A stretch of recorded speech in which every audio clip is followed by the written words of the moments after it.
Votre Bible prédit une alliance malveillante entre l'Allemagne et les nations arabes modérées dans ce temps de la fin.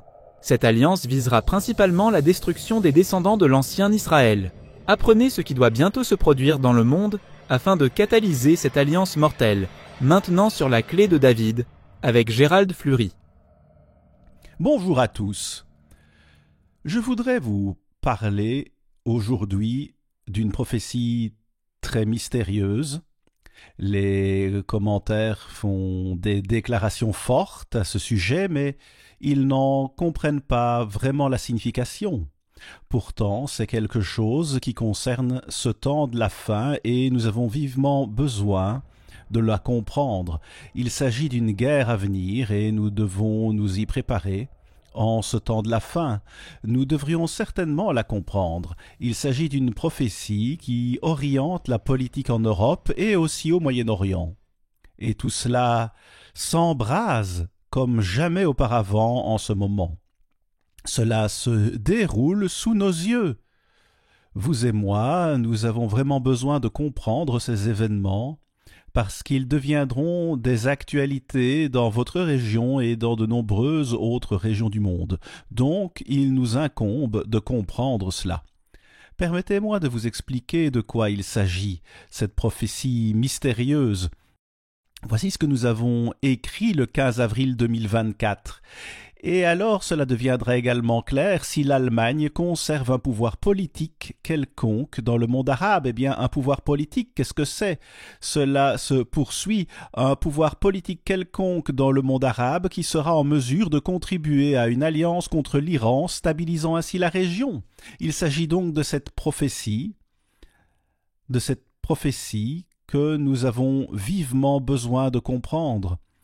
Voici quelque chose que nous avons écrit en 2012 et je vais vous le citer. Je dirais aussi que cela révèle quelque chose que nous devons comprendre à propos de l'Allemagne et de sa façon de penser dans cette situation. Voici ce que nous avons écrit. La raison pour laquelle l'Allemagne s'intéresse beaucoup plus à la Syrie qu'à la Libye, comme l'a écrit Brad McDonald en avril, est qu'elle s'accorde avec les ambitions géopolitiques et stratégiques plus vastes de Berlin pour le Moyen-Orient. Aujourd'hui, ils ont des ambitions géopolitiques et stratégiques au Moyen-Orient. En ce qui concerne le Moyen-Orient, l'Allemagne a des ambitions géopolitiques et stratégiques plus importantes que n'importe quel autre pays. Et vous le verrez au fur et à mesure de l'évolution de la situation. Et notre article se poursuit ainsi. L'un des principaux objectifs de l'Allemagne au Moyen-Orient est de développer un axe avec les nations du Moyen-Orient qui s'opposent à l'Iran. En d'autres termes, ils veulent aider et s'allier avec les États arabes dits modérés.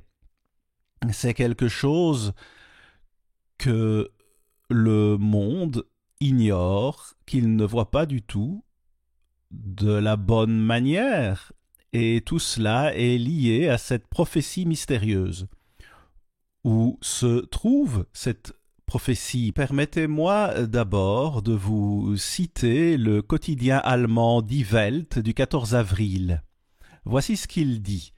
Le commerce de marchandises entre l'Europe et l'Asie devrait alors prendre un détour passant par l'Afrique, c'est-à-dire s'il n'est pas possible de passer par la mer Rouge. Et du même coup, les frais de transport sur ce qui constitue l'une des routes commerciales les plus importantes du monde augmenteraient considérablement. Or, dans ce cas, les forces armées allemandes seraient également prises entre deux feux. Dans le cadre d'une mission de l'Union européenne, la marine allemande assure déjà la sécurité de la navigation commerciale dans une zone maritime qui pourrait bientôt devenir un véritable champ de bataille. Que pensez-vous de cela? Le petit État hébreu ou Juda a beaucoup de difficultés ces derniers jours. Il est situé très proche du Hezbollah au Liban et l'on dit que ce dernier dispose de 140 000 missiles assez puissants qui pourraient très facilement atteindre la petite nation d'Israël. Alors, que se passe-t-il ici? Passons au psaume 83. Celui-ci énumère les nations du Moyen-Orient qui se rangeront du côté de l'Allemagne. Ces nations auront également conquis l'Iran en premier, surtout l'Allemagne, qui sera bien sûr à la tête de cette alliance. C'est elle qui détient le véritable pouvoir. Et pourquoi est-ce le cas? Comment cela s'est-il produit? Nous étions censés empêcher à jamais les Allemands de construire à nouveau des armements et de faire la guerre. Mais nous avons oublié cette déclaration faite après la Seconde Guerre mondiale. Donc la situation évolue déjà très rapidement. Die Welt a écrit dans le cadre d'une mission de l'Union européenne, la marine allemande assure déjà la sécurité de la navigation commerciale dans une zone maritime qui pourrait bientôt devenir un véritable champ de bataille. C'est prêt à exploser. L'Allemagne en est consciente, elle veut prendre le contrôle du Moyen-Orient et elle réussira. Elle réussira et cette prophétie vous le montrera d'une manière puissante. Donc l'Allemagne, grâce à une sorte de bloc de puissance au Moyen-Orient, s'oppose à l'hégémonie iranienne et c'est là où nous en sommes maintenant. Cette alliance au Moyen-Orient avec l'Allemagne fut évoquée et discutée il y a des milliers d'années et maintenant elle s'accomplit uniquement dans ce temps de la fin. Cela n'a jamais été accompli à une autre époque et même les commentaires sont d'accord pour dire cela comme nous vous l'expliquerons. Lisons le psaume 83 verset 2. « Ô Dieu, ne reste pas dans le silence, ne te tais pas et ne te repose pas, ô Dieu. » Nous lisons le psaume 83 versets 2 à 4. « Car voici tes ennemis s'agitent, ceux qui te haïssent lèvent la tête. » Ils forment contre ton peuple des projets pleins de ruses, et ils délibèrent contre ceux que tu protèges. Il s'agit du peuple même de Dieu qui transmet son message. Quelqu'un doit délivrer son message. Qui le fait? Eh bien, le psaume 83 nous dit qu'il sera délivré. Il vous faut savoir qui est le seul à délivrer cette prophétie. Dans ce passage, le peuple de Dieu a été protégé dans ce contexte du psaume 83 dont je vais vous parler. Il s'agit d'emmener le peuple de Dieu dans un lieu de refuge où Dieu veillera à ce qu'il ne soit pas tué ou blessé ou quoi que ce soit d'autre, parce que beaucoup de choses effroyables sont sur le point d'arriver au Moyen-Orient. Il est donc question ici de l'Israël prophétique, ce qui désigne 3 nations essentiellement. Mais Dieu parle aussi de sa nation, l'Israël spirituel. Il va la protéger, mais seulement parce qu'elle se repent et obéit de la manière précisée par Dieu. C'est ainsi que nous devons faire les choses si nous voulons être protégés par lui. Nous pourrions tous être protégés si nous tenions compte de l'avertissement de Dieu. Et le psaume 83 est un puissant avertissement contre ce qui se passe dans une grande partie du monde occidental. Dieu a donc protégé son peuple et tout cela mène directement à la seconde venue du Christ. Voilà la bonne nouvelle. Il est question de ceux qui sont protégés. Au verset 5, il est dit « Venez, disent-ils, exterminons-les du milieu des nations, et qu'on ne se souvienne plus du nom d'Israël. » Ils ne veulent même plus entendre parler de ce nom, ils veulent l'effacer. Or, c'est en fait le plan de Dieu qu'ils haïssent et ils ne gagneront pas contre Dieu. Dieu promet que son peuple gagnera toujours en fin de compte, c'est sa promesse. Donc nous voyons ici 3 nations en difficulté et tout cela vous sera expliqué dans notre livre Les Anglo-Saxons selon la prophétie. Les États-Unis, la Grande-Bretagne et l'État hébreu doivent certainement s'en préoccuper parce que l'avertissement de Dieu leur est destiné ainsi qu'à d'autres. Et si vous regardez 2 Rois 14, versets 26 à 28, vous verrez qu'ils essayent à nouveau d'effacer le nom d'Israël. Le livre de 2 Rois fait partie des anciens prophètes et cela dit que l'ennemi essaye d'effacer le nom d'Israël. Et là, il est question de 3 nations plutôt que d'une seule. C'est quelque chose que nous devons comprendre. Nous devons comprendre l'identité de ces nations dont il est question ici. 10 nations sont énumérées dans ce psaume, 10 d'entre elles. Nous devons donc certainement comprendre cela. Dieu s'efforce donc de nous emmener à la repentance, de nous amener au point où nous changerons nos habitudes et nous nous éloignerons de nos péchés. Qui d'autre émet un avertissement basé sur le psaume 83? Connaissez-vous quelqu'un qui fait pareil? Je ne connais personne d'autre qui le fait. Dans ce temps de la fin, le peuple de Dieu n'est pas caché. Il n'est pas caché du tout. Ce peuple sera protégé à un moment précis, mais actuellement, il crie à haute voix et avertit les gens de ce qui vient, pas seulement dans le monde occidental, mais dans le monde entier. La grande tribulation vient. Puis le jour du Seigneur qui entraînera la pire souffrance jamais connue sur cette terre. Et Dieu désire que nous tenions compte de son message et de son avertissement afin que nous ne finissions pas de façon si dévastatrice. Nous, le peuple de Dieu, n'allons certainement pas nous cacher nous-mêmes. Alors, quant au nom d'Israël, voyez-vous, les gens ne veulent même plus s'en souvenir.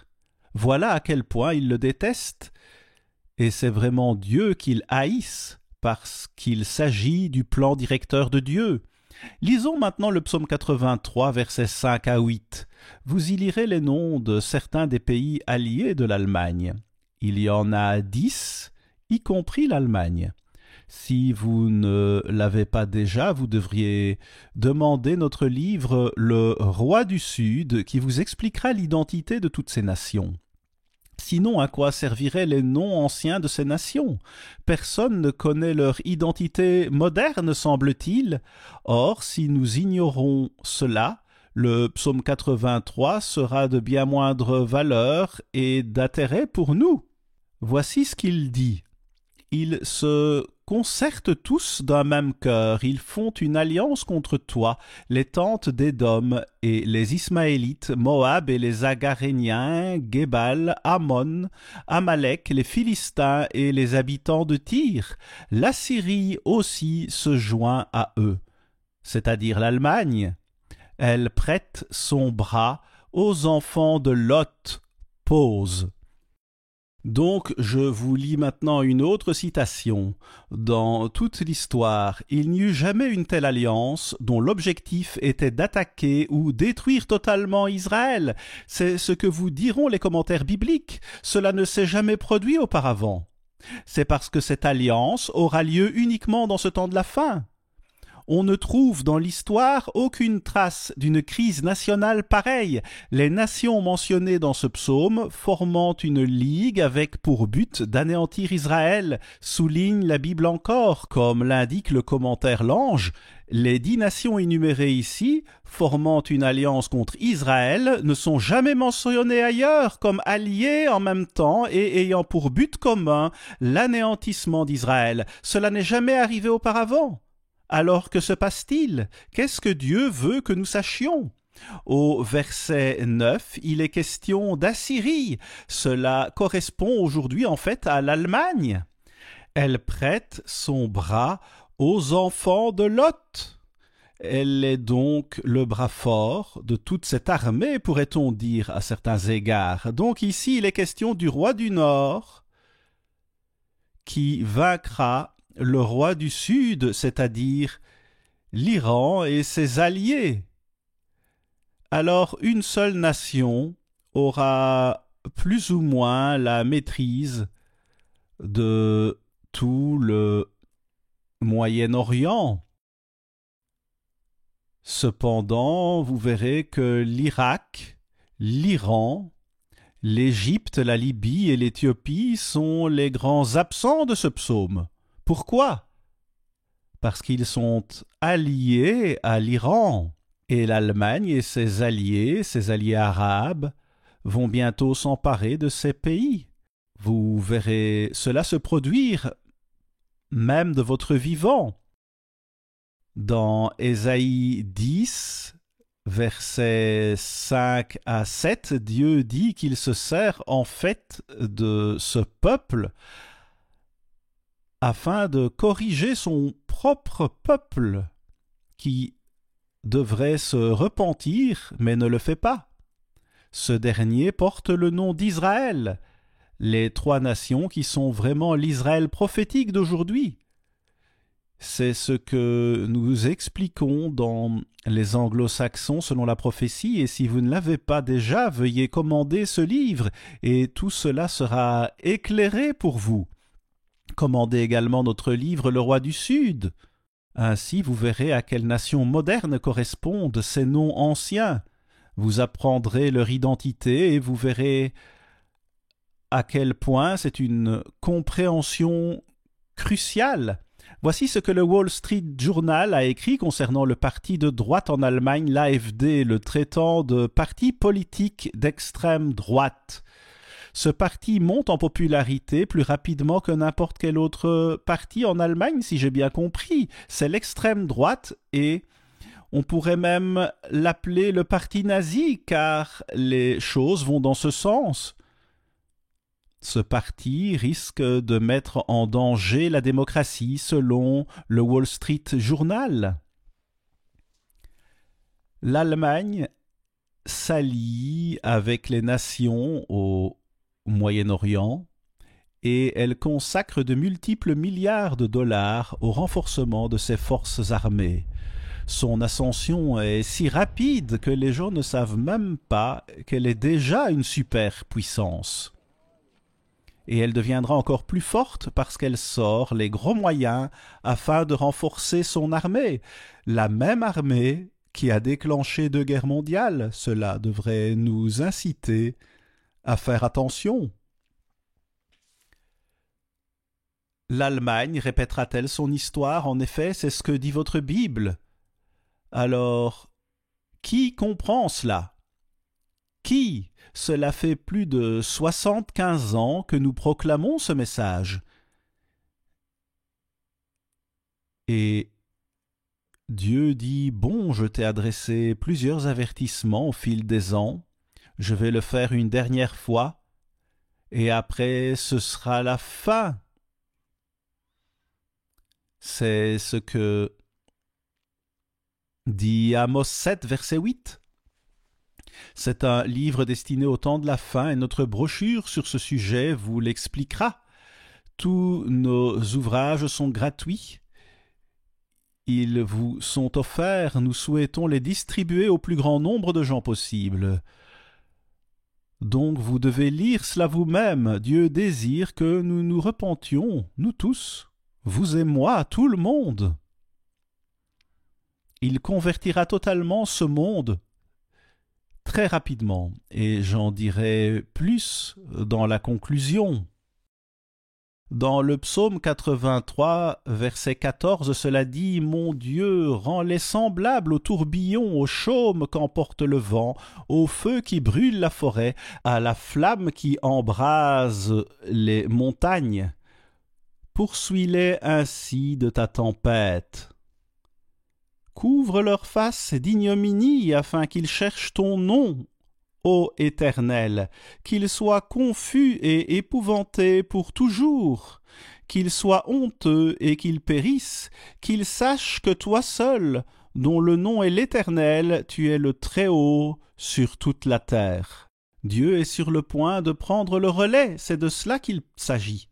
Alors je voudrais vous montrer quelque chose ici vers la fin qui me semble très important dans le commentaire des psaumes de Franz Delitzsch.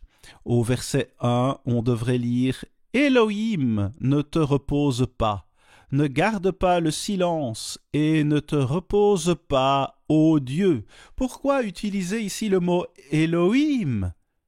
Je l'expliquerai dans un instant. Le verset 13 dit la même chose, mais remarquez qu'ils se battent contre Dieu sans le savoir.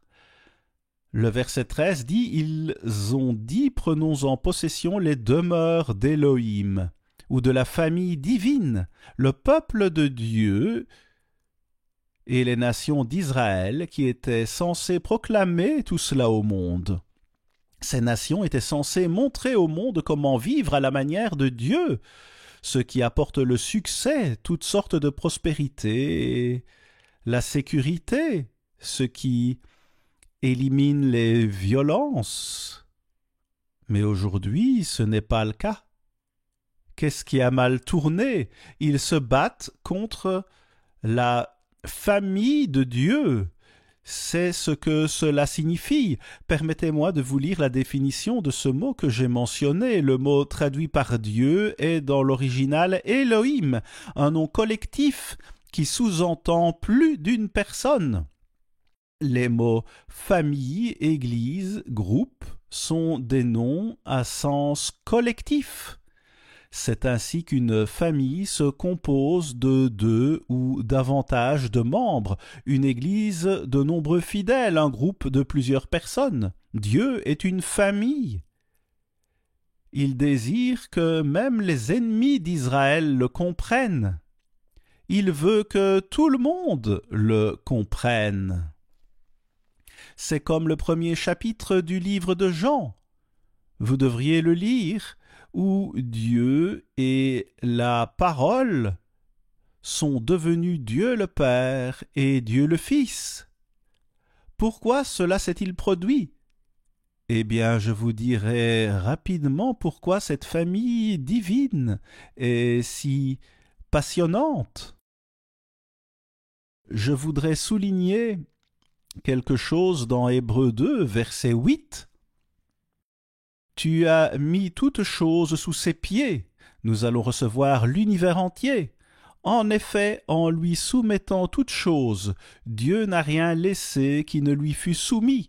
Cependant, nous ne voyons pas encore maintenant que toutes choses lui soient soumises. Puis le verset 10, il convenait en effet que celui pour qui et par qui sont toutes choses et qui voulait conduire à la gloire beaucoup de fils. Alors, vous voyez, ce n'est pas seulement Dieu le Père et Dieu le Fils, il désire conduire à la gloire beaucoup de gens, beaucoup de fils, beaucoup d'entre eux. C'est le but de tout ce plan.